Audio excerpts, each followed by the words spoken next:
भूतबाधा व गुप्तधनाच्या आमिषाने 3.5 लाखांची फसवणूक, भोंदू बाबाचा पर्दाफाश.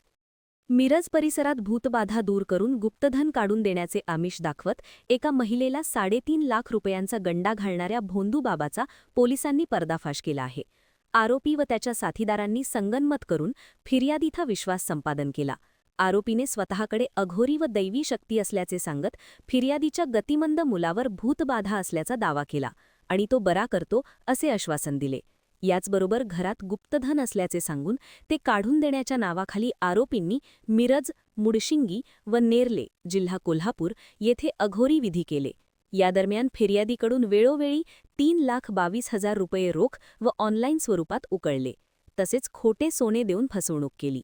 गुन्हा दाखल होताच पोलीस निरीक्षक किरण चौगुले यांच्या मार्गदर्शनाखाली तपास पथकाने तात्काळ कारवाई करत मुख्य आरोपीला कोल्हापूर जिल्ह्यातून अटक केली. त्याच्याकडून गुन्ह्यात वापरलेली 4 चाकी व मोबाईल जप्त करण्यात आले आहेत. या प्रकरणातील इतर आरोपींचा शोध सुरू असून पुढील तपास पोलीस उपनिरीक्षक भैरवनाथ पाटील करीत आहेत. महान कार्य न्यूजसाठी आदी माने, मिरज.